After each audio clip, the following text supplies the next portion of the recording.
Olha, com aquela carinha de sonso, mas ainda gozando de muita credibilidade, mesmo não tendo cumprido 10% do que prometeu, caso eu me encontrasse com o ministro da Economia, Paulo Guedes, eu certamente lhe faria as seguintes perguntas.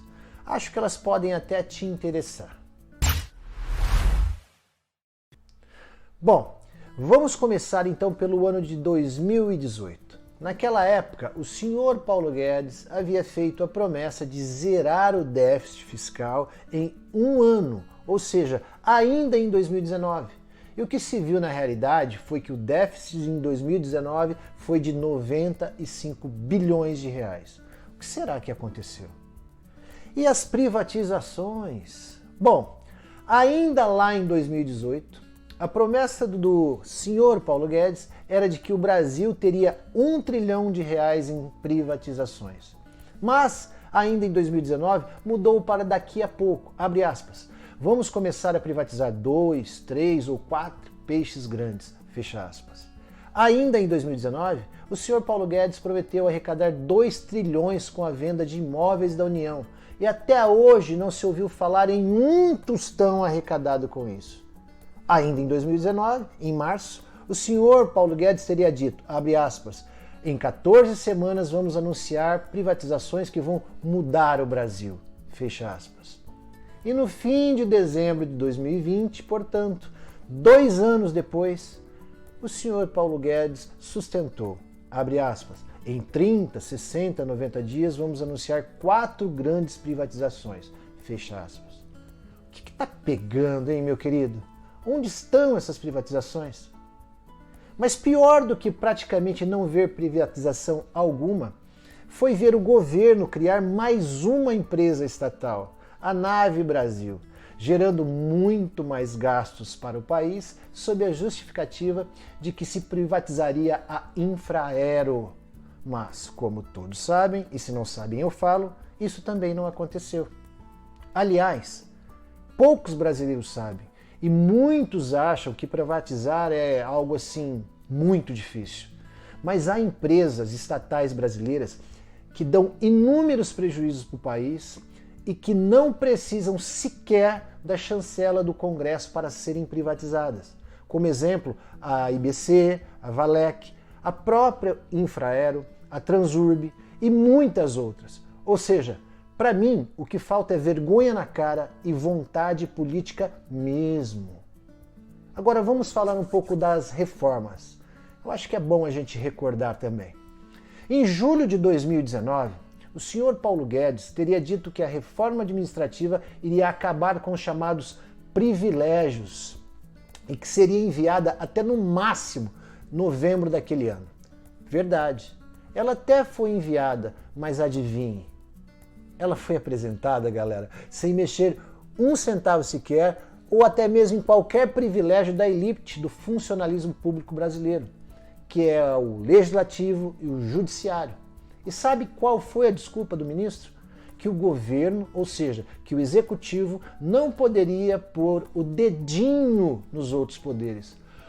Oh, meu Deus! Nada poderia ser mais ridículo. Sim, pois basta pegarmos como exemplo a PEC do teto de gastos, a própria reforma previdenciária.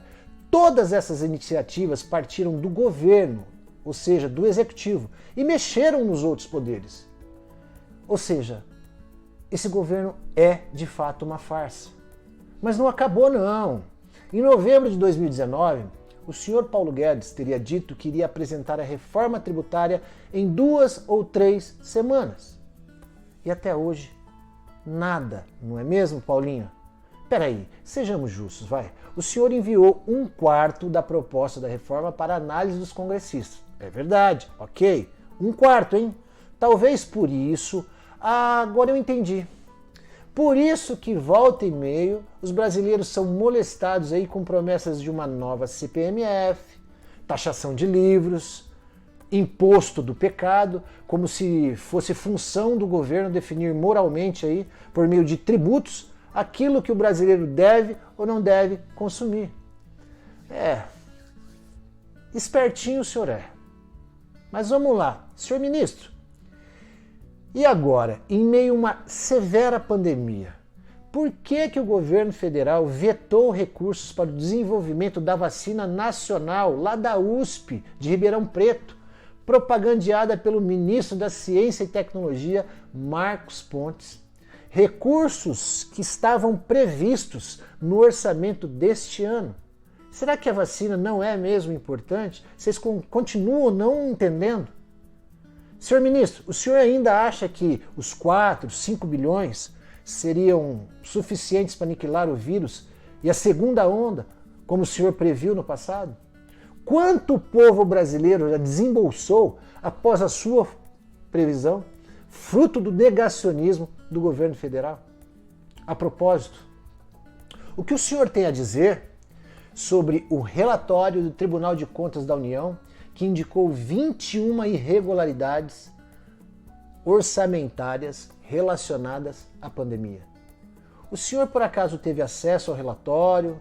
E o que o governo vai fazer, sabendo que todos esses problemas podem trazer inúmeras responsabilidades para vocês? O que levou o Ministério da Economia a flexibilizar a meta do resultado fiscal primário, sem um mecanismo de preservação das contas públicas? Nessa mesma linha de raciocínio, ao que o senhor atribui a degradação dos índices de superávit primário?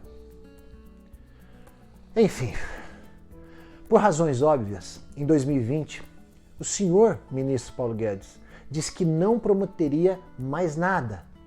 Aliás, decisão sábia, muito sensata até do senhor. Mas mesmo porque das suas previsões, apenas uma o senhor conseguiu acertar. Basta vocês todos se lembrarem de que no início do governo, dá um Google aí, o senhor ministro Paulo Guedes teria dito que se fizesse muita besteira, o dólar bateria R$4. Pois é, hoje o dólar ultrapassa os R$5. Será que ainda vem muita besteira por aí, adorado Paulo Guedes? Tudo indica que sim, porque todos estamos acompanhando a disparada da inflação, o aumento do preço dos alimentos, dos combustíveis, alta da Selic e os mais de 200 bilhões de renúncias fiscais, como se o governo pudesse. Lembrando ainda que, segundo o TCU, Tribunal de Contas da União, há risco de paralisação da máquina pública ano que vem e por aí vai. Então eu finalizaria perguntando se ele resolverá o déficit da entrega de promessas desse governo, o déficit do trabalho efetivo que deveria existir no Ministério da Economia. Bom, com a esperança de que esse governo vá resolver seu déficit na entrega das promessas, espero que esse vídeo possa ajudar você, bolsonarista, a entender a quantas anda a pasta da economia, que vocês dizem que é sustentável. Mas se ainda assim você estiver se sentindo zonzo por não ter entendido nada do que eu falei aqui, faz o seguinte e já! Desça dessa canoa furada que o governo te colocou. Reflitam.